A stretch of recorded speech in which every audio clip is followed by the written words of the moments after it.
As you probably know, Spain is a democracy. Do you know what the word democracy means? The word democracy comes from Greek and it means power of the people. Democracy is a way of government that was first invented in Athens, Greece, in the 5th century BC. And it is a system of government where people have the power, not the king or not a small group of people, but all the people. Nevertheless, there are some differences between ancient democracy in Greece and modern democracy in Spain. In ancient Greece, actually, not everybody was a citizen. In order to be a citizen, you had to be free, not a slave. I remind you that in Greece there were a lot of slaves. And also you had to be a male, a man.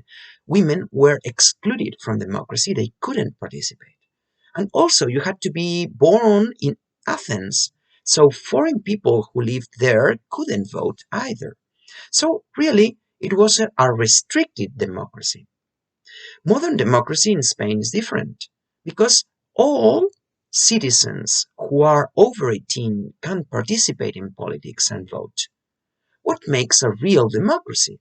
A real democracy is a way of government in which people have the power, so there are elections where everybody can participate, and these elections are free and open with different options, different political parties.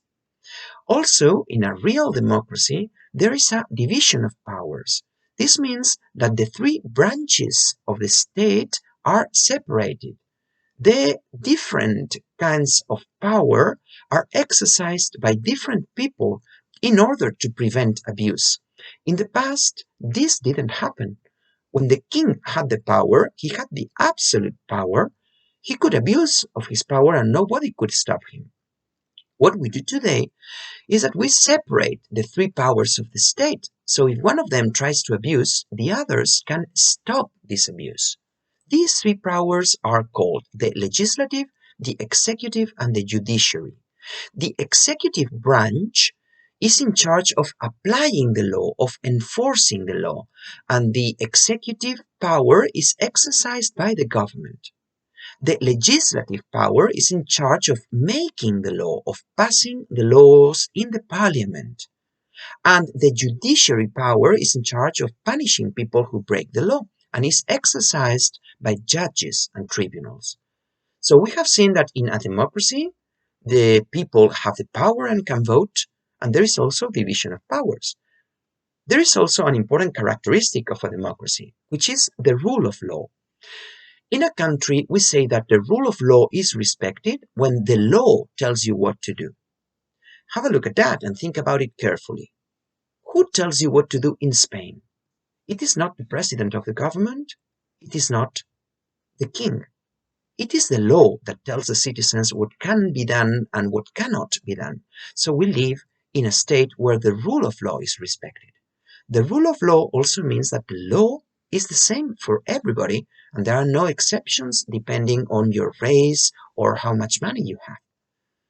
And another very important aspect of democracy is the respect of human rights.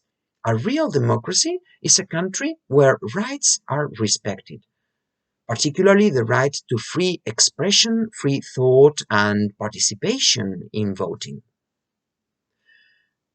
Now, democracy is not an automatic or eternal way of government.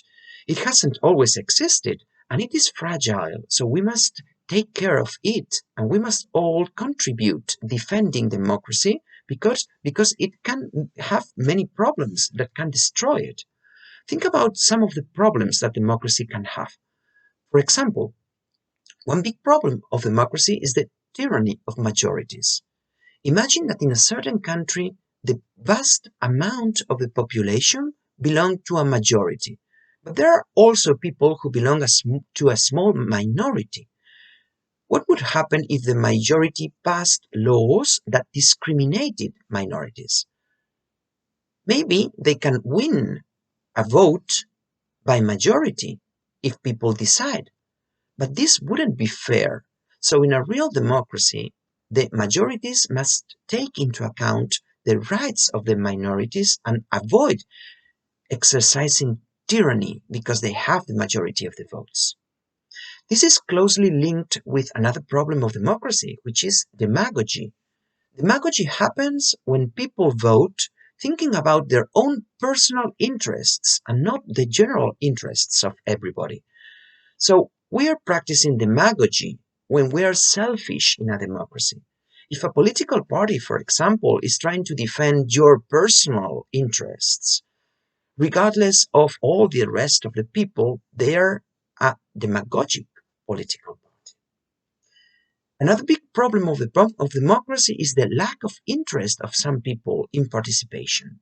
So when people don't have an interest in, for example, voting or participating in associations or defending human rights, when they just don't participate, they say that they don't care, that is a danger for democracy. Because democracy can only be healthy and strong if we all believe in it. Democracy is more than voting in elections. It is believing in some basic ethical values, and one of them is participation and commitment to the common good.